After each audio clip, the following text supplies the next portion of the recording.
Hello बच्चों, extra exam YouTube channel के इस नए वीडियो में आपका स्वागत है। हम लोग पढ़ रहे थे बिहार बोर्ड क्लास 10वां का भौतिक विज्ञान और भौतिक विज्ञान में एनसीईआरटी के अनुसार यह दूसरा चैप्टर था, जिसमें हमने ऑब्जेक्टिव का विश्लेषण शुरू किया था और यह दूसरा वीडियो पार्ट होगा। पहले वीडियो पार्ट में हमने 1 से लेकर के 20 तक के प्रश्नों का विश्लेषण कर दिया था। आप यदि नहीं देखे हैं तो उसको अवश्य देख लें और आज हम उसके आगे से विश्लेषण करने जा रहे हैं। यदि आप नए हैं तो हमारा विश्लेषण कुछ देर तक जरूर देख लें ताकि आपको विश्लेषण पसंद आए। यदि पसंद आए तो चैनल को जरूर सब्सक्राइब करिएगा और अपने मित्रों तक शेयर कर दीजिएगा। तो हम क्वेश्चन की ओर बढ़ते हैं। चलिए, हमारा जो अगला प्रश्न था 21वां प्रश्न की ओर बढ़ते हैं और विश्लेषण को ध्यान दीजिएगा। ये बहुत इंपॉर्टेंट प्रश्न होंगे और विश्लेषण भी एकदम मजेदार तरीके से कर रहे हैं ताकि आपका ऑप्शन के आधार जितना भी प्रश्न बनने लायक होता है उस सही प्रश्नों को निचोड़ रूप से हम बताने का प्रयास करते हैं। चलिए प्रश्न की ओर बढ़ते हैं। देखिए, हम लोग प्रश्न पढ़ चुके थे। केवल तक प्रश्न पढ़ चुके थे तो 20वां प्रश्न तक हम लोग पढ़ चुके थे। हम लोग शुरू कर रहे हैं 21वां प्रश्न से। आपके सामने 21वां प्रश्न उपस्थित होने जा रहा है। प्रश्न है, इसको पढ़िए। ये प्रश्न यदि आप पार्ट 1 देख लिए होंगे तो उसमें कुछ ऐसा विश्लेषण किया था कि ये सब प्रश्न आपसे बन जाएंगे। देखिए प्रश्न क्या करा। सामान्य, ये 20वां प्रश्न था। यहाँ तक हम लोग तो पढ़ लेते। अगला प्रश्न की ओर बढ़ते हैं। ये कैसे बढ़ते हैं क्योंकि 20वां ने आंसर, इसका आंसर बता दिया था। अभी आप कमेंट बॉक्स जरूर लिख दीजिए, इतना टाइम हो गया, इसमें देख लीजिए। चलिए अगला प्रश्न देते हैं। 21वां प्रश्न करा, निकट दृष्टि दोष वाले व्यक्ति के चश्मे में होता है।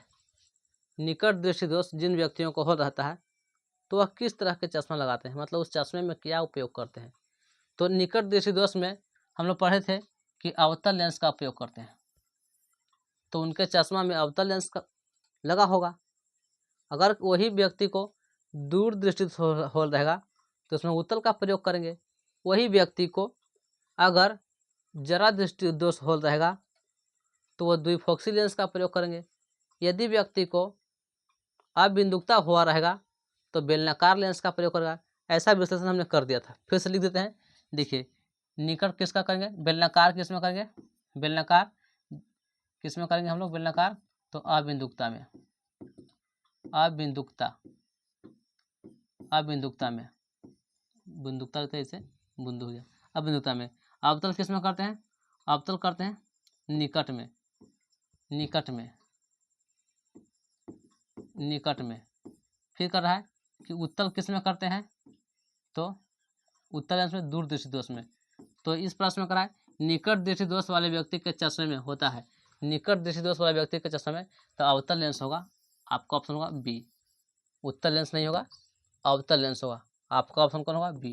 क्योंकि अवतल करते हैं निकट, उत्तल करते हैं दूर और बेलनाकार करते हैं अबिंदुकता, और यही अगर जरा करते हैं, जरा दृष्टि दोष तो कहेंगे द्विफोक्सी, द्विफोक्सी। ध्यान दीजिएगा, द्विफोक्सी। आपका ऑप्शन कौन होगा, बी, अवतल लेंस। किधर है, अगला प्रश्न की ओर बढ़ते हैं। देखिए आज का दूसरा प्रश्न क्या करा है। अगला प्रश्न 22वां प्रश्न होगा, आज का दूसरा होगा, मानव नेत्र में उपस्थित लेंस है। कह रहा है कि मानव नेत्र में कौन सा लेंस पाया जाता है। तो मानव नेत्र में एक उत्तल लेंस पाया जाता है। ये तो आसान प्रश्न था कि मानव नेत्र में एक उत्तल लेंस पाया जाता है। अगला प्रश्न की ओर बढ़ते हैं। देखिए अगला प्रश्न क्या कहता है। प्रश्न है, निम्न में से किस दृष्टिदोष में नेत्र को क्रिस्टलीय लेंस धुंधला अपारदर्शी हो जाता है। मतलब लेंस धुंधला किस दृष्टिदोष में होता है। तो एक मोतियाबिंद है, इस मोतियाबिंद में लेंस धुंधला हो जाता है और जब मोतियाबिंद हो जाता है तो इसको साफ करना पड़ता है। डॉक्टर से जाकर साफ करवाते हैं तब वो साफ होता है। चश्मा से इसका दूर नहीं हो पाता है। अगर दृष्टिदोष निकट हो रहे, दूर दृष्टि हो रहे, जरा हो रहे तो इस का चश्मा से ठीक हो सकता है। लेकिन जब किसी को मोतियाबिंद हो रहा तो उसको लेंस साफ करवाना पड़ता है। क्लियर है, तो होगा कौन, मोतियाबिंद है। अगला प्रश्न की ओर बढ़ते हैं। देखिए अगला प्रश्न क्या कहता है। प्रश्न है, स्पेक्ट्रम, करके स्पेक्ट्रम प्राप्त करने के लिए किसका उपयोग किया जाता है। स्पेक्ट्रम मतलब वर्णपट, वर्णपट को स्पेक्ट्रम कहते हैं। तो जब प्रिज्म से श्वेत प्रकाश गुजारते हैं, जब प्रिज्म यह हो गया तो इसको से श्वेत प्रकाश गुजारते हैं तो दूसरी ओर यह 7 रंगों में बिखर जाता है। 7 रंगों में क्या होता है, बिखरता है। फिर सुना रहा है, यह प्रिज्म है, प्रिज्म से श्वेत प्रकाश गुजारते हैं तो यहाँ प्रकाश मुड़ेगा, यहाँ से 7 रंग में बांटेगा यहाँ से। फिर यहाँ के बाद से फिर होगा हल्का विस्तृत होगा तो 7 रंग बांटेगा। तो पर्दे पर इधर रंगीन पट्टी पर अथवा 7 रंगों की तो उसी को हम लोग बोलते हैं वर्णपट या स्पेक्ट्रम। ये पर्दा लगाएंगे तो सातों रंग दिखाई देगा। तो किसका होता है? तो वर्णपट या स्पेक्ट्रम का। स्पेक्ट्रम प्राप्त करने के लिए किसका उपयोग किया जाता है? तो ऑप्शन देखिए क्या है, प्रिज्म। प्रिज्म का उपयोग करेंगे डी। लेंस का नहीं प्रयोग करेंगे, दर्पण का प्रयोग नहीं करेंगे, कांच के सिल्ली का भी नहीं करेंगे, किसका प्रयोग करेंगे हम लोग? प्रिज्म का प्रयोग करेंगे। ये प्रिज्म है, दिखाया गया है भले त्रिभुजाकार का, लेकिन ये प्रिज्म है, इसे 5 सतह होते हैं। अगला प्रश्न की ओर बढ़ते हैं। देखिए प्रश्न क्या करा है, ये सब छोटे प्रश्न है, इनमें विश्लेषण उतना ज़्यादा संभावना नहीं है क्योंकि ऑप्शन के अनुसार ही देखा गया है। अब देखिए ये भी छोटा प्रश्न है। प्रश्न करा है कि स्पेक्ट्रम में किस रंग की किरण का विचलन या झुकाव कम होता है? सबसे कम किसका झुकाव होता है, सबसे कम विचलन किसका होता है? तो बताएंगे लाल रंग का। लाल रंग का सबसे कम झुकाव होता है, उसका विचलन भी कम होता है। क्यों? क्योंकि उसका तरंगदैर्घ्य अधिक होता है और बैगनी का तरंगदैर्घ्य कम होने के कारण से उसका झुकाव ज़्यादा होता है। जैसे से देखिए ये प्रिज्म बनाएंगे यहाँ से, इस तरह से तिरंग यहाँ से प्रवेश होगा तो सबसे जो ऊपरे होगा वही लाल रंग होगा, इसका झुकाव कम होगा, इससे ज़्यादा झुकाव, ज़्यादा झुकाव और झुकाव। इधर से 1 2 3 4 5 6 7 ऐसे 7 होता है, तो इधर बनाते हैं 7 हो गया। तो इसमें लाल रंग ऊपर होता है, ये होता है बैगनी रंग नीचे। तो झुकाव कम किसका है? लाल रंग का होता है। क्यों? क्योंकि इसका तरंगदैर्घ्य अधिक होता है। क्लियर है? तो ऑप्शन होगा ये लाल रंग, हरा पीला ऐसा नहीं होगा। अगला प्रश्न की ओर बढ़ते हैं।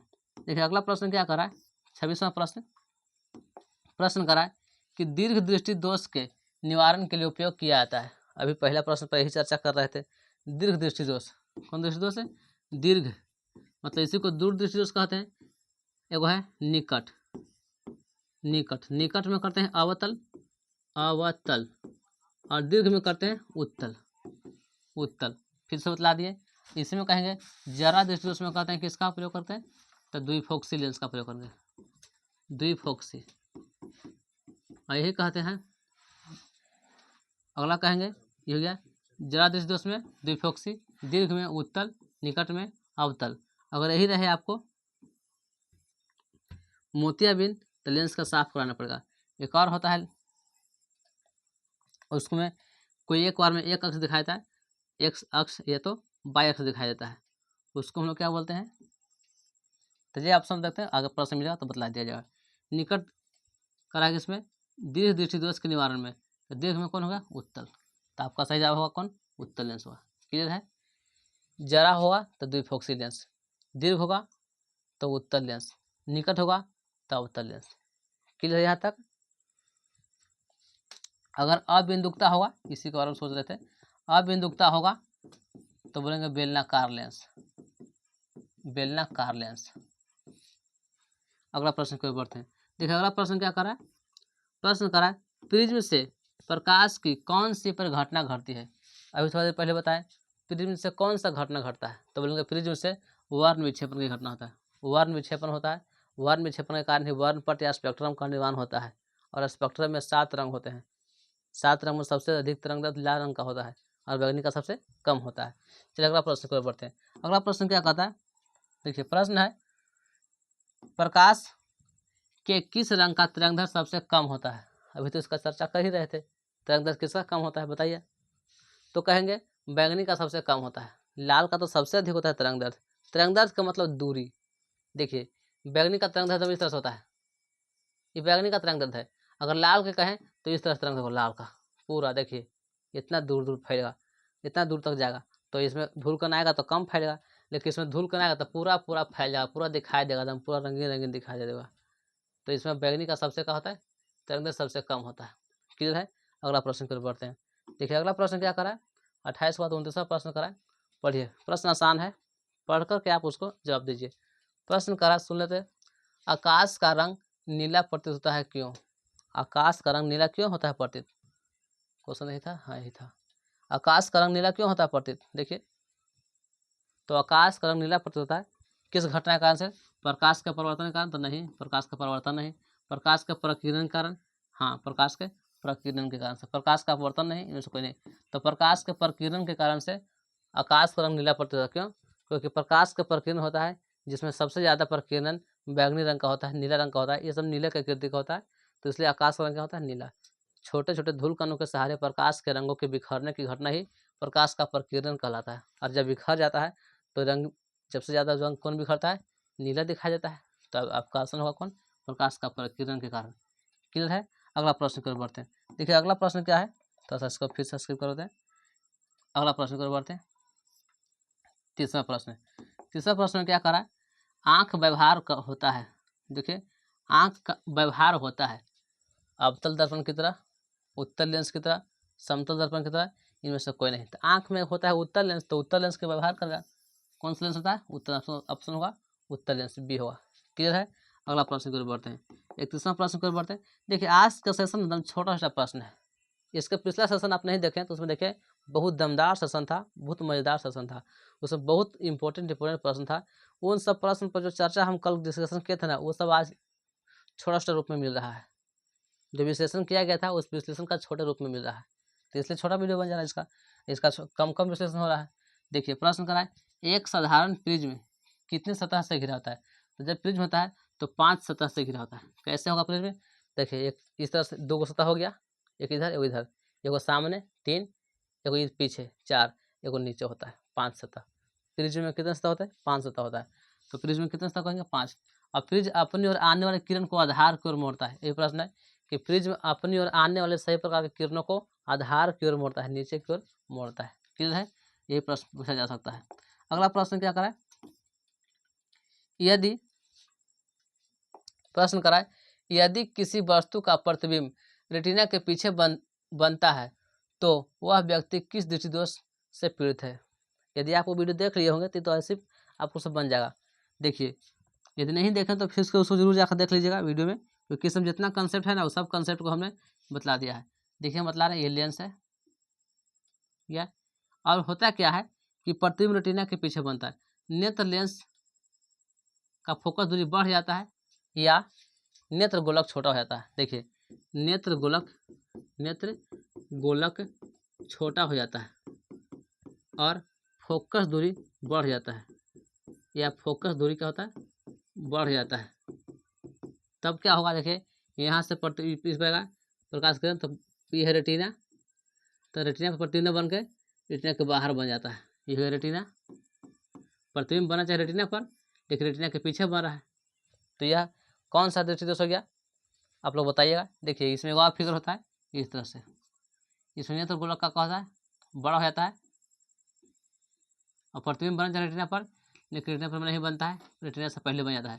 तो ये है निकट दृष्टिदोष का फिगर, आई है दूर दृष्टिदोष का फिगर। तो देखिए निकट दृष्टिदोष में प्रतिबिंब रेटिना से पहले बन जाता है और दूर दृष्टिदोष में प्रतिबिंब रेटिना के बाद ही बनता है। इसका कारण बताए, ये दूर दृष्टिदोष का कारण क्या है, नेत्र गोलक का छोटा हो जाना, फोकस दूरी बढ़ जाना। और इसमें क्या होता है, नेत्र गोलक क्या होता है, ये नेत्र गोलक बड़ा हो जाता है और फोकस दूरी क्या होता है, फोकस दूरी घट जाता है। तो आप देखिए प्रश्न में क्या कर रहा है, किसी वस्तु का प्रतिबिंब रेटिना के पीछे बनता है, मतलब पीछे बनता है, तो किस दृष्टिदोष से है। देखिए ये निकट है, ये दूर दृष्टिदोष। आपका ऑप्शन होगा ये दूर दृष्टिदोष। क्लियर है। अगला प्रश्न की ओर बढ़ते हैं। देखिए अगला प्रश्न क्या करा, प्रश्न है किसी माध्यम में छोटे छोटे कणों के निलंबन को कहा जाता है। कोई माध्यम में छोटे छोटे कण क्या होते हैं, निलंबित होते हैं, तो उस कण को क्या कहा जाता है। देखिए आपका कोलाइड कण, पुंज, प्रकाश में से कोई नहीं, आपका ऑप्शन होगा कोलाइडी कण। उस कण को कोलाइडी कण कहते हैं। यही कोलाइडी कण के सहारे प्रकाश के रंगों की बिखरने की घटना होता है। इसमें टिंडल प्रभाव होते हैं इसी कारण से। चलिए अगला प्रश्न पढ़ते हैं। अगला प्रश्न की ओर बढ़ते हैं। थोड़ा सा स्किप तो किट बढ़ जाता है। प्रश्न है, प्रश्न कर रहा है कि नेत्र गोलक का व्यास लगभग होता है। आंख का जो नेत्र गोलक होता है, नेत्र गोलक का व्यास कितना होता है, लगभग पूछा जा रहा है, तो दशमलव के बाद एक अंक का प्रयोग करेंगे। लगभग होता है 2.3 सेंटीमीटर व्यास। नेत्र गोलक का व्यास कितना होता है, 2.3 सेंटीमीटर। अगर त्रिज्या पूछे तो इसका अपने हिसाब से त्रिज्या निकाल लीजिएगा। अगला प्रश्न की ओर बढ़ते हैं। ये डाटा का प्रश्न है, इसको याद होना चाहिए। ये प्रश्न पूछा भी गया है, याद रखिएगा। अगला प्रश्न कराएं, इसमें जितना प्रश्न सभी पूछे गए, लेकिन पिछले जितना एग्जाम है सब में, और हमने इसलिए इसको डिस्कशन में लाया है क्योंकि आपके लिए बहुत जरूरी है। ये जरूरी है क्योंकि अगला एग्जाम में पूछा जा सकता है। चलिए प्रश्न क्या करा, विद्युत सिग्नल कौन उत्पन्न करता है। विद्युत सिग्नल उत्पन्न करने वाला कौन होता है, तो उत्पन्न करता है प्रकाश सुग्राही। हमारे नेत्र में प्रकाश सुग्राही होता है, जो सेंसर उसको हम लोग बोलते हैं, प्रकाश को सेंस करता है और वह एक प्रकार का सिग्नल उत्पन्न करता है। और यह सिग्नल को समझता है मस्तिष्क। कौन समझता है? मस्तिष्क समझता है। तो ये इसका ऑप्शन होगा प्रकाश स्लोही। परितारिका तो प्रकाश का नियंत्रण करता है, इसको आइरिस कहते हैं, प्रकाश का नियंत्रण करता है, कम प्रकाश में फैलता है, अधिक प्रकाश में सिकुड़ जाता है। आइरिस काला, नीला और भूरा रंग का हो सकता है। क्लियर है? ये पुतली क्या है? ये छोटा सा छिद्र है, इसके द्वारा प्रकाश नेत्र में प्रवेश करता है, नेत्र के आंतरिक हिस्से में प्रवेश करता है। अगला प्रश्न पढ़ते हैं। अगला प्रश्न क्या करा है? 36 करा है, सिग्नलों की व्याख्या कहाँ होती है? सिग्नल की व्याख्या कहाँ होती है? यही बताएं। सिग्नल उत्पन्न कहाँ होता है? इसके पिछला प्रश्न देखे थे। देखिए सिग्नल उत्पन्न कहाँ हुआ था? प्रकाश सुग्राही में। लेकिन सिग्नल की व्याख्या कहाँ होगा? मस्तिष्क में। सिग्नल की व्याख्या की बात की जाए तो कहाँ होगा? मस्तिष्क में होगा। आपका ऑप्शन कौन होगा? ए। पुतली में तो नहीं होगा, रेटिना पर तो प्रतिबिंब बनता है। कॉर्निया क्या करता है? कॉर्निया तो सुरक्षा प्रदान करता है, यह त्वचा का पारदर्शी होता है। कॉर्निया, नेत्रदान में कॉर्निया का ही दान होता है। अगला प्रश्न की बढ़ते हैं। देखिए अगला प्रश्न क्या कहता है? प्रश्न है, मानव नेत्र में किस प्रकार का लेंस पाया जाता है? तो मानव नेत्र में लेंस पाया जाने वाला लेंस उत्तल लेंस होता है। मानव नेत्र में एक उत्तल लेंस पाया जाता है और यह उत्तल लेंस की तरह व्यवहार भी करता है। अगला प्रश्न को पढ़ते हैं। देखिए अगला प्रश्न क्या है? प्रश्न करा है कि पुतली के साइज को नियंत्रित करने वाला गहरा पेशीय डायफ्राम है। डायफ्राम नहीं होगा, डायग्राम होगा। डायग्राम लिख सकते हैं, इसे डायग्राम कह सकते हैं। थोड़ा सा मिस्टेक हो गया है। डायग्राम क्या कहलाता है? देखिए ऐसे, पुतली के साइज को नियंत्रित करने वाला गहरा पेशीय डायग्राम क्या कहलाता है? पढ़ कर देखिए। ऑप्शन ए है परितारिका, बी है अभिनेत्र लेंस, सी नेत्रपटल, डी रेटिना। कौन सा होगा जो डायग्राम को क्या करता है? ये कहा पुतली के साइज को नियंत्रित करने वाला गहरा पेशी डायग्राम। तो पुतली के साइज को बढ़ाने मतलब कि नेत्र में सबसे बाहर आगे वाला भाग होता है कॉर्निया, कॉर्निया का अंदर होता है आइरिस, और आइरिस के अंदर होता है पुतली। इसको साइज को आगे पीछे बढ़ाने वाला होता है, ठीक है, परितारिका। इसी को आइरिस कहते हैं या परितारिका कहते हैं, आइरिस या परितारिका। ऑप्शन होगा ए। क्लियर है? अगला प्रश्न की ओर बढ़ते हैं। अगला प्रश्न क्या होगा आपके सामने? आंख की पुतली किस प्रकार कार्य करती है? आंख की पुतली किस प्रकार करती है? ऑप्शन ए दृक् तंत्रिका की भांति, बी पुतली की भांति, सी परितारिका की भांति, ऑप्शन डी है परिवर्ती द्वारक की भांति। तो जो आंख की पुतली होती है जो परिवर्तित द्वारक की भांति काम करती है। परिवर्तित द्वारक मतलब एक प्रकार द्वारक है जो हल्का परिवर्तित होता है, लेकिन इसके से ज़्यादा परिवर्तित होता है कौन? आइरिस। आइरिस परिवर्तित होता है, करता है, लेकिन ये परिवर्तित कम होता है, फिर ज़्यादा होता है, कम होता है, फिर ज़्यादा होता है। तो परिवर्तित द्वारक का काम करता है। इसको परिवर्तन करने वाला होता है आइरिस। आइरिस फैलता है तो पुतली बढ़ जाता है, आइरिस सिकुड़ जाता है तो पुतली बंद हो जाता है। तो आपका होगा परिवर्तित द्वारक की भांति होता है। क्लियर है? अगला प्रश्न कर बढ़ते हैं। ये आज का आखिरी प्रश्न होगा और इम्पोर्टेंट प्रश्न होगा। ये दूसरा पार्ट वीडियो का, दूसरा वीडियो पार्ट का आखिरी प्रश्न है। इसका आंसर आप कमेंट बॉक्स में जरूर लिखिएगा। प्रश्न कह रहा है कि कॉर्निया के पीछे एक संरचना होती है, उसे क्या कहते हैं? कॉर्निया के पीछे एक संरचना होता है, उसे क्या कहते हैं? देखिए कॉर्निया के जस्ट पीछे की बात की जाए तो कॉर्निया के पीछे आइरिस होता है और आइरिस के पीछे पुतली होता है। कॉर्निया के पीछे, कॉर्निया होता है आगे, इसके पीछे होता है आइरिस, आइरिस के पीछे होता है पुतली। आप ध्यान से आँख खोल के इसमें देखिएगा तो कॉर्निया तो पारदर्शी होता है, दिखाई नहीं दे पाएगा, खाली अनुभव करेंगे, लेकिन आइरिस दिखाई देगा। इस तरह से होता है। देखिए ये आँख हो जाए तो ये दिखाए तो इसी को हम लोग बोलते हैं आइरिस, और इसके बीच में होता है पुतली, ऐसे पतला पतला ऐसे रेखा खींचा गया होगा, इस तरह से दिखाई दे रहा होगा। तो ये है आइरिस, ये है पुतली। और कॉर्निया होता है, इसके ऊपर होता है पारदर्शी चमड़ा होता है। पारदर्शी होता दिखाई कैसे देगा? वो तो खाली अनुभव हुआ कि हाँ इसके ऊपर पारदर्शी है, अध्ययन पढ़े मतलब अध्ययन किए होंगे तब, पढ़े होंगे तब। तो कॉर्निया के पीछे कौन सा होगा? आइरिस है कहूँ। आइरिस, आइरिस को ही परितारिका कहते हैं, आइरिस को परितारिका कहते हैं। अगर आइरिस नहीं रहता ही तब पुतली होता है, क्योंकि कॉर्निया के पीछे ही वो होता है। तो आपका ऑप्शन होगा डी।